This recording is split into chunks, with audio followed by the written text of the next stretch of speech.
Well, this is the second reel of the oral history. And could you state your name again for the record? Yeah, I'm Sharon Gist Gilliam. And I think we were just up to 1983 when you returned to the city of Chicago. And what occasioned that?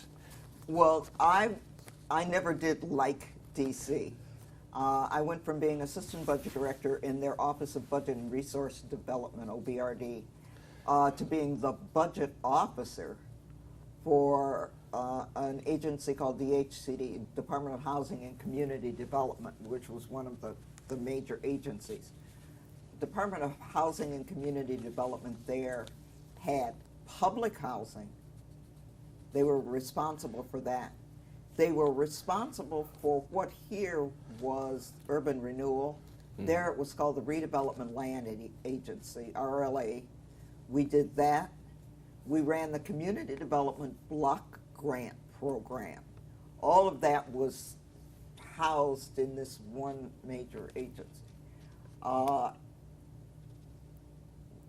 DC government was more decentralized, so our department, DHCD, had independent purchasing authority. We had all of this money because we got federal money, but we also got corporate money. We had independent hiring authority. So, you know, it was a strange kind of an animal.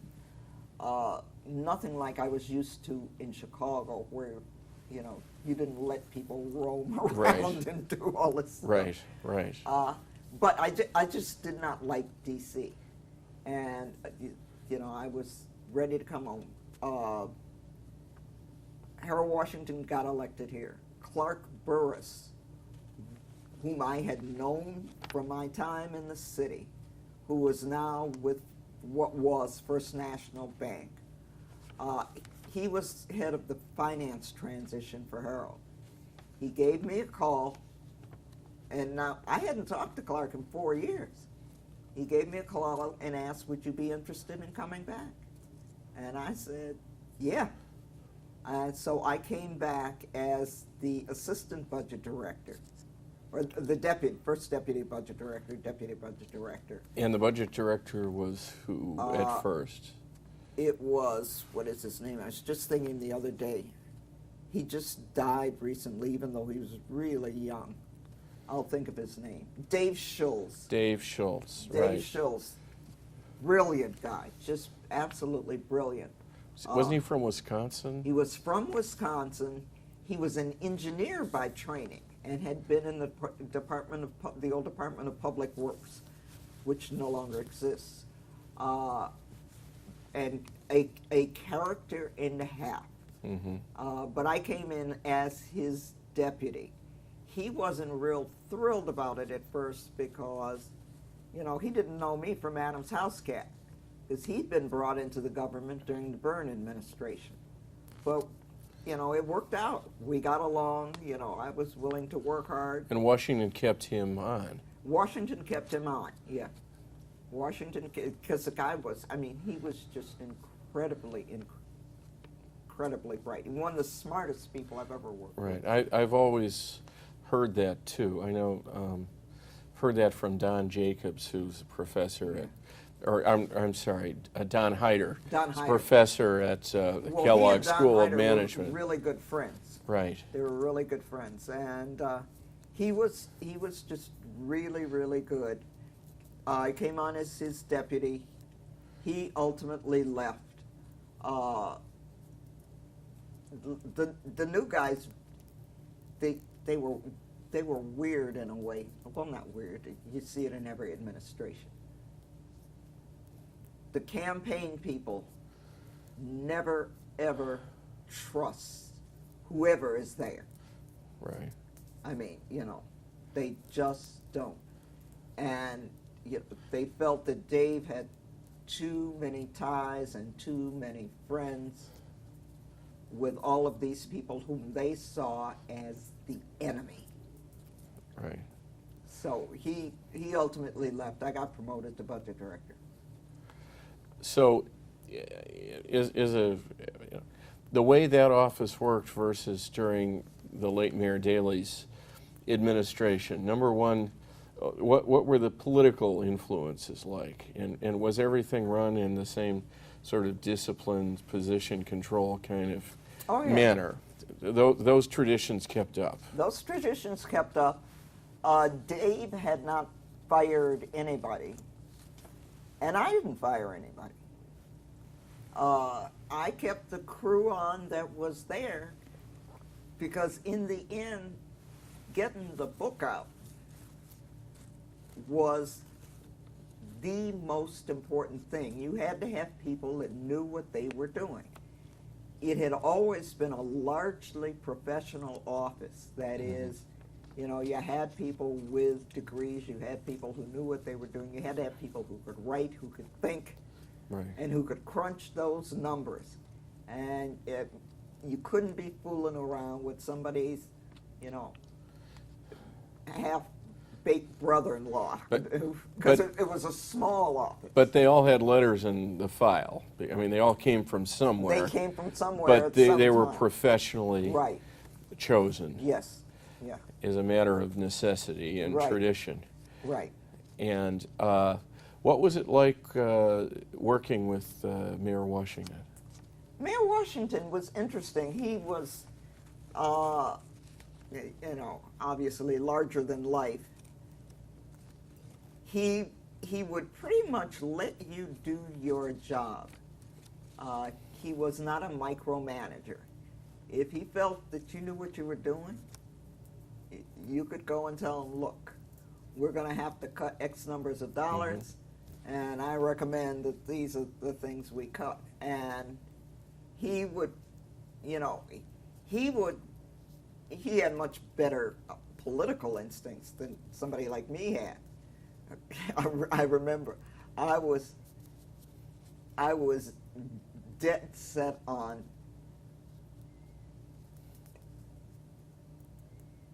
cutting out folks over about 70, 72, whatever. Yeah. And that was before you had the Age Discrimination Right. Act. So, you know, you could do So that. theoretically, you could do it. You could theoretically, and you know, I was having to cut the budget. And so I didn't care so much about old people versus young people. I wanted to get out the highest priced people. Right. And those were people who had maxed out in the pay plans and some of them gone beyond. And, you know, if I could get rid of those folks, I could get rid of somebody who was making $70,000 and backfill the position at 30. Seemed like a good idea to me. Right, you right. know? Right. And he would not go for that. He absolutely would not go for that one. So how often, as budget director, how often did you deal with him face to face? Probably early on, I probably saw him once a month or so. Later on, I might go 2 months without actually seeing him face to face. Once he was clear that you knew what you were doing, you weren't going to get him in trouble. Right. You know. So meanwhile, as the budget director, you're also working often with the finance committee, Right. the city council, and that put you right in the middle during those early years in council wars. Council wars was a zoo. It was just a zoo. The one advantage that I had, though, was many of the people that I left in 1979 were still there when I got back in 1983. So I knew a lot of these characters, which made me somewhat suspect among the campaign crowd who Right. hadn't been in government, but you know, because I knew these folks. So I knew Brooke. I knew his chief of staff, Dan Kabashik. We had shared an office. Right. You know, I knew a lot of these people from back in the day. And I could get along with them. The other thing that I understood, you know, this is like one of these mafia stories. There was nothing really personal. You know, this was about power and money. You know, well, maybe for Droliak and Harold himself, maybe that got to be personal. But largely, it was about who was going to control the money and the contracts and the jobs and the power that goes with all of that. Right. You know, it wasn't that anybody disliked you personally or you disliked them personally. You know, it was, who's going to have control? And was there, what about the racial dimension? What about the sort of ideological dimension? Did that exist? Was that a big part of it or not? I don't think it was. Yeah, it was underneath there, but hey, you know, and what ideology? Right. Hey, Chicago politicians don't have an ideology. I mean, this is not the federal government and, you know, Cheney versus somebody. There are no neocons in Chicago. Right. They don't play at that level. You know, it's who can get 6 jobs on a garbage truck. Hey, let's get real here. Right. So, what about just getting the budget through during the council war years? You had advantages because you were able to work with not only your boss but the finance committee. But were they held up? No. What happened? They weren't. There was one super tough budget. In fact, I had T-shirts made for the staff that said, "I survived the budget." I think it was the 80. Let's see, the 84 budget we worked on in 83, but I was deputy then. So it was the 85 budget that we worked on in 84. You know, that was just horrendous. And we went right up till like 11:30, a quarter to midnight on December 31.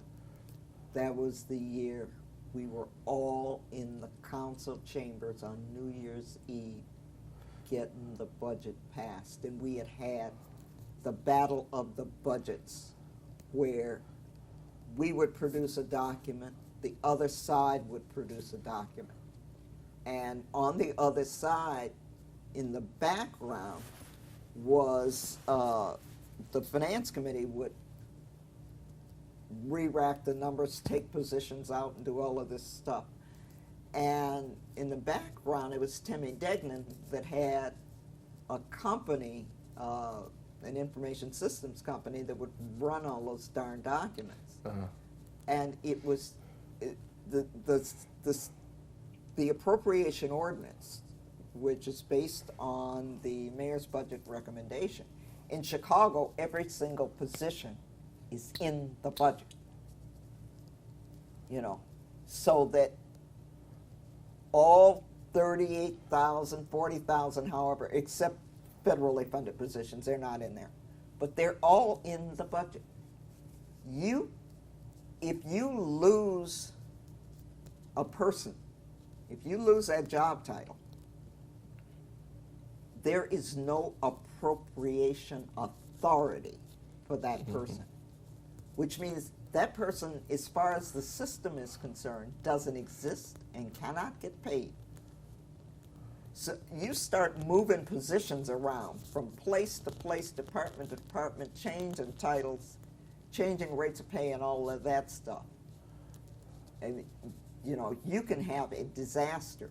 So all of this back and forth with these battle of the budgets, these varying documents, got to be mind-boggling.